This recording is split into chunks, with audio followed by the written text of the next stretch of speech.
Shalom, shalom, shalom. Gloire à Dieu, gloire à Jésus. Ce matin encore, nous sommes ensemble pour échanger avec la parole de Dieu. Nous bénissons le nom du Seigneur pour tout ce qu'il opère et tout ce qu'il fait dans nos vies. Merci pour ce que vous accordez vraiment le temps et l'importance à la parole de Dieu. Ce matin, nous voulons parler d'un grand homme de Dieu, alléluia, par qui Dieu a opéré des miracles, des signes et des prodiges. Un grand prophète, alléluia, il s'appelle Balaam, alléluia. Son histoire se raconte un peu dans les livres de Nombre 21, 22, 23, 24 jusqu'à Nombre 31, alléluia. Nous allons juste lire un petit passage pour que nous puissions comprendre un peu qui est Balaam. L'histoire de Balaam est intervenue quand les enfants d'Israël sont sortis d'Égypte pour aller à Canaan. Ils devaient traverser une zone, une région. Et ce roi-là s'est opposé à ce que les enfants d'Israël traversent. Ils ont voulu traverser dans la paix. Ils ont demandé la permission. Mais ce roi-là a refusé. Alléluia. Par orgueil, il a refusé de faciliter le travail aux enfants d'Israël. Donc, qu'est-ce qu'il a fait? Il savait que comme il a refusé, il fallait forcément livrer une bataille. Donc, comme il ne moyenne pas, comme il n'a pas la capacité militaire pour vaincre les enfants d'Israël par les témoignages qu'il a entendus de ce que le Dieu d'Israël, le Dieu d'Abraham, d'Isaac et de Jacob a opéré comme signe et prodige en Égypte pour que ce peuple puisse sortir. Comment il a frappé l'Égypte avec les 10 plaies. Ils ont eu ce témoignage. Ils ont eu ce partage de témoignages et ils étaient ébranlés eux-mêmes. Ils savaient que l'armée qui était au devant d'eux, qui voulait traverser le pays, était une armée terrible, dont un Dieu redoutable. Parce que pour vaincre et châtier les dieux d'Égypte, il fallait un Dieu créé, il fallait uniquement le Dieu créateur des cieux et de la terre. C'est pourquoi il est allé louer un prophète appelé Balaam. Balaam n'est pas n'importe quel prophète. C'était un prophète de Dieu. Il était appelé par Dieu. Il était oint par Dieu. Il était choisi par Dieu. Seulement, il ne vivait pas parmi les enfants d'Israël qui ont quitté l'Égypte. Il n'était pas en Égypte. Alléluia. Balaam était un homme de Dieu plein. Regardons un peu dans les livres de Nombre 24, ce que Balaam lui-même dit à partir du verset Nombre 24, à partir du verset 3. Il dit, Balaam prononça son oracle et dit, parole de Balaam, fils de Béor, parole de l'homme qui a l'œil ouvert. Parole de l'homme qui a quoi? L'œil ouvert. C'était un prophète qui est voyant. C'était un prophète voyant. Ce qu'on appelle prophète voyant aujourd'hui, tout le monde en parle là. C'était le cas de Balaam. Il avait l'œil ouvert. Spirituellement, quand il regarde, il voit ce que naturellement, ce que tout le monde voit. Autour de toi, s'il y a des voitures, il y a des chaises, il y a une télé, il y a un ordinateur portable, il y a tout ce qu'il y a. Spirituellement, quand lui, il ouvre les yeux spirituels, il voit toutes les entités maléfiques. Il voit tous les anges, il voit tous les démons, il voit tout selon leur forme, selon leurs caractéristiques, selon leur couleur. Il les voit tous. Regarde le verset 4. Il dit, parole de celui qui entend les paroles de Dieu. En plus des yeux ouverts, il avait les oreilles ouvertes pour entendre la parole de Dieu, le message, les instructions que Dieu allait lui donner. Alléluia. De celui qui voit la vision du Tout-Puissant. Balaam n'était pas n'importe qui. Balaam n'était pas n'importe qui. Il voit ce que Dieu voit. C'est pour te montrer un peu la dimension spirituelle dans laquelle était plongé Balaam. Balaam, il dit qu'il voit la vision du Tout-Puissant. De la façon dont Dieu regarde, lui, il regarde et il voit ce que Dieu voit. Tellement, c'est comme si il était derrière les yeux de Dieu. Quand Dieu regarde quelque chose, lui, il regarde en même temps et il voit ce que Dieu voit. Il dit, de celui qui se prosterne et dont les yeux s'ouvrent. Parole de celui qui se prosterne et dont les yeux s'ouvrent. Quand il se prosterne, ses yeux s'ouvrent et il voit les situations. Il voit les épreuves. Il voit les difficultés. Il connaît les démons qui se manifestent. Il connaît leur origine. Il connaît leurs forces. Il connaît leur puissance. Il connaît leurs couleurs. Mon frère, Balaam n'était pas n'importe qui. C'est ce monsieur-là, c'est ce prophète-là, c'est cet apôtre-là, c'est cet homme de Dieu oint, voyant, que Balak, le roi en question, est parti pour louer afin de maudire Moïse. Et tout le peuple qui suivait Moïse, qui sont sortis d'Égypte, qui voulaient traverser afin qu'il lui fasse la guerre et les vaincre. Alléluia. Je prends un exemple simple. C'est comme quand ton ennemi prend ton nom pour amener chez son féticheur, pour t'attacher et te jeter des sorts. C'est la même chose. C'est ce que Balak est parti faire. Il dit à Balaam, viens et maudis-moi ce peuple, afin que je puisse le vaincre. Parce que si tu ne le sais, je sais que celui que tu maudis est maudit, celui que tu bénis est béni. C'est pourquoi, viens et maudis-les, afin que je puisse les vaincre. Balak savait que Balaam était puissant. Balak savait que Balaam était super puissant. Mais ce qu'il ne savait pas, c'est que c'était le Dieu de Balaam qui était avec le Dieu de Moïse, qui avait promis à Abraham de faire sortir les enfants d'Israël d'Égypte après 400 années de servitude. Et c'est ce Dieu-là qui a frappé Pharaon et l'Égypte, qui a jugé les dieux de l'Égypte, qui les a jugés et châtiés.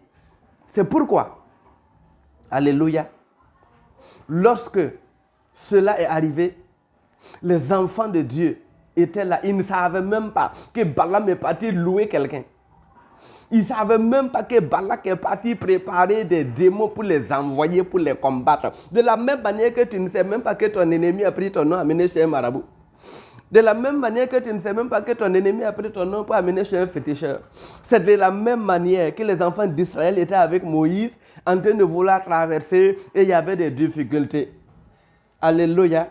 C'est de la même manière que tu ne sais pas qu'il y a des difficultés qui sont dues au fait que les ennemis ont amené ton nom chez les marabouts et les féticheurs. Mais la bonne nouvelle est que Dieu te délivre et frappe tes ennemis au nom de Jésus. La situation que tu traverses, le Seigneur va étendre sa main et tu vas traverser ça dans la paix et dans la joie, avec des actions de grâce au nom puissant de Jésus. Écoute cela maintenant. Balak a dit à Balaam, va, maudis-les. Il dit d'accord, viens.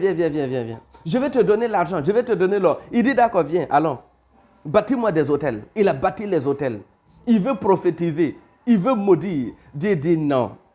Moïse n'est pas à maudire.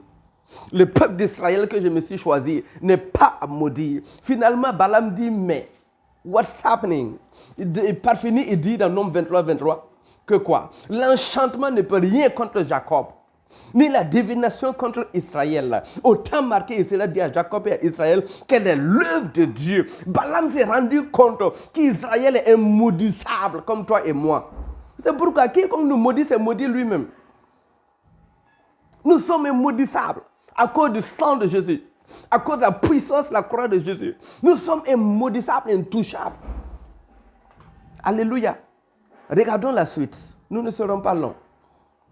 Regardons la suite. La suite, comme il a vu qu'il ne peut pas les maudire, et il voulait l'argent. Voici le problème des voyants. La galère les fouette. Ils ne comptent plus sur la grâce de Dieu. Ils comptent sur les hommes. Ils comptent sur les promesses humaines. Ils ne comptent pas sur Dieu. Ils veulent la richesse rapide et facile. L'argent que le roi Balak allait donner à Balaam. Balaam a vu que c'est de l'argent gratuit, facile. Il allait s'enrichir, sortir de la pauvreté pour toujours. Son histoire allait changer. Oui, c'est vrai. Mais financièrement, ton histoire va changer. Mais spirituellement, ton histoire va cracher. C'est pourquoi je déclare gloire à Dieu. Donc, c'est pour dire tout simplement que Balaam a regardé l'argent. Il avait faim et soif de l'argent. Mais, spirituellement, il allait se détruire. Regardons la suite de l'histoire. Comme il a vu que Dieu ne maudit pas le peuple, il a conseillé au roi Balak. Balak, ces gens-là, Dieu est avec eux. Je ne peux rien contre eux. Mais ce que tu vas faire, il faut exciter la colère de Dieu contre eux. Il faut les amener à pécher. Parce que si tu les amènes à pécher, Dieu même va les frapper. Tu n'auras plus à combattre. Le secret de ces enfants-là, c'est de les amener à pécher contre Dieu. Comment? Prenez leurs filles en mariage et donnez-leur vos fils en mariage. Quand ils vont se marier, amenez-les vers vos idoles. Apprenez-les à adorer Baal. Apprenez-les à égorger des moutons, des fétiches pour sacrifier à d'autres divinités. Apprenez-les vos coutumes. Apprenez-les vos cultures. Et détournez-les de la voie de l'Éternel. Ça suffit pour les détruire. Vous allez voir, Dieu même va les détruire. Voici les conseils que Balaam a donnés à Balak. Et Balak aussi a suivi. Il a laissé. Les enfants d'Israël ont campé là-bas. Et ils ont été séduits par les filles du royaume de Balak. Les filles ont été séduites par les jeunes hommes du royaume de Balak. Les jeunes hommes étaient grands, forts, vigoureux, beaux. Les jeunes filles étaient bien rondes, bien sculptées, bien belles. Quand les enfants de Dieu ont vu, ils ont sauté et ils ont attaché leur cœur. Et quand ils ont attaché leur cœur, elles les ont conduits dans l'idolâtrie. Ils les ont conduits dans l'idolâtrie. Ils ont commencé à adorer Baal. Ils ont commencé à adorer Astarté. Ils ont abandonné les lois de l'Éternel, abandonné la parole de Dieu, abandonné toutes les prescriptions divines qu'ils ont reçues dans le désert pendant 40 ans. La colère de Dieu s'est enflammée, Dieu les a frappés. Mais regardez la fin de Balaam. Regardez, allons dans le livre de Nom 31. Nom 31, le verset 8. Non, on va commencer au verset 3.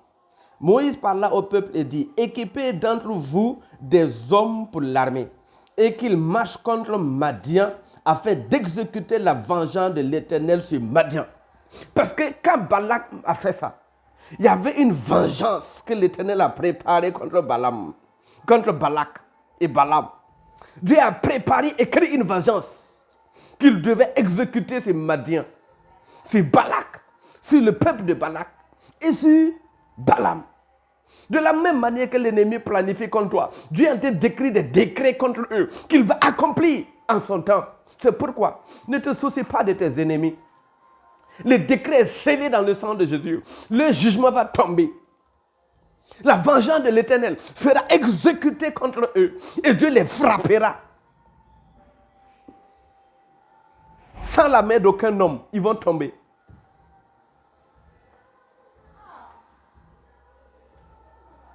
Regardons maintenant au verset 8.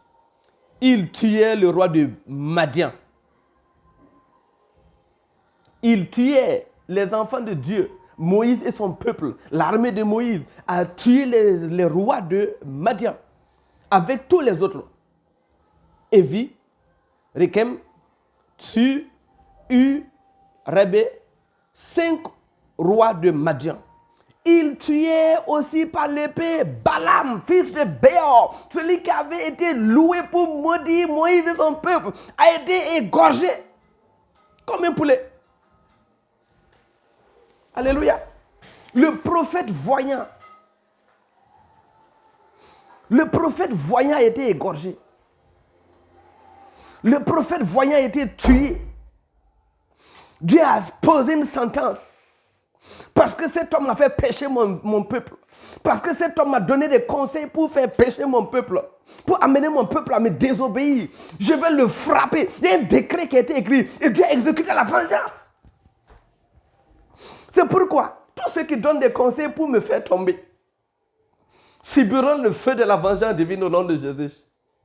C'est toi qui donnes des conseils à mes ennemis pour me faire tomber. L'Éternel te frappera au nom de Jésus-Christ et Nazareth. Ce n'est pas ton rôle. Tous nos Balaam vont tomber. Parce que c'est eux qui donnent les secrets. C'est eux qui dévoilent les secrets. C'est eux qui dévoilent nos fautes, nos failles, nos limites, pour que l'ennemi puisse exploiter. Mon Dieu les châtira par la vengeance. Tel que Balaam était frappé, l'Éternel les frappera de même. C'est pourquoi, à quel moment Balaam est tombé? Ce n'est pas qu'il a été tué, mais c'est à travers ses œuvres. Si un prophète voyant comme Balaam peut tomber, peut être séduit par l'argent, peut être séduit par l'or, et l'Ecclésiaste nous dit quoi? Il n'y a rien de nouveau sur cette terre. Un homme n'est pas 10, un homme est 9. Tout homme est pécheur. C'est pourquoi la Bible nous dit clairement, tous sont péchés et sont privés de la gloire de Dieu. Si tu es dans la doctrine de Balaam, sors. Quelle que soit ta voyance, quelle que soit ton onction, quel que soit ton feu, l'Éternel écrira des jugements contre toi et il va te frapper en son temps. Si tu ne te répands pas et tu ne te détournes pas de cette mauvaise voie. Il n'y a pas d'autre alternative. Il n'y a pas d'autre choix. Il n'y a pas d'autre solution. C'est de te repentir et de sortir vite. Et d'obéir et de pratiquer la parole de Dieu. Nous ne serons pas longs. Si Balaam peut tomber, c'est que toi, homme de Dieu, tu peux tomber. Tu n'avais pas l'appel de Balaam. Tu n'avais pas l'onction de Balaam. Tu ne voyais pas ce que Balaam voyait. Tu n'avais pas la vision du Tout-Puissant. Tu n'as pas la vision du Tout-Puissant. Tu ne te mets pas à genoux, tes yeux s'ouvrent. Pour distinguer clairement la voix de l'Éternel, tu as des problèmes. Si Balaam est tombé, tu peux tomber. C'est pourquoi, fais attention à ta foi. Que l'Éternel te bénisse. Si tu t'es trompé, si tu as une mauvaise voix, reviens vite. Parce que Dieu est en train d'écrire. Il est en train d'écrire et il ne va pas te rater. Que le Seigneur te bénisse. Que le Seigneur nous garde. Que le Seigneur nous aide à persévérer dans la foi. En pratiquant sa parole. En pratiquant sa parole, en marchant par la puissance du Saint-Esprit. Que l'Éternel nous aide. Nous délivre de toute forme de séduction. De toute forme de séducteur. Que l'Éternel éloigne de nous toute forme de séduction du monde. Séduction de l'argent, séduction de la convoitise de la chair. Que l'Éternel éloigne de nous toute forme de séduction que le diable et ses agents peuvent apporter au devant de nous afin de nous détourner de ses voies. Que l'Éternel nous garde dans la sanctification. Que l'Éternel garde nos cœurs, qu'il grave sur nos cœurs sa parole, qu'il grave sur nos cœurs l'amour de sa parole et qu'il nous remplisse de son feu, afin qu'il nous accorde le discernement du Saint-Esprit, afin que le don du discernement des esprits, afin que nous puissions discerner tout ce qui se passe autour de nous, afin qu'aucun vendeur d'illusions, aucun faux prophète, aucun faux apôtre dont l'onction est corrompue, ne viendra nous faire tomber, ne viendra nous faire détourner des voies de l'Éternel. Je refuse. Jésus a dit, nous ne nous perdrons pas. Je refuse de me perdre. Je refuse de perdre mes fils. Je refuse de me perdre. Je refuse de me perdre. Je refuse qu'un enfant de Dieu se perde après avoir bien commencé. Tu as bien commencé. Il y a des épreuves. Tout le monde a eu des épreuves, mais ça passe. Demeure ferme. Au nom de Jésus, que le Seigneur te bénisse et à la prochaine. Amen.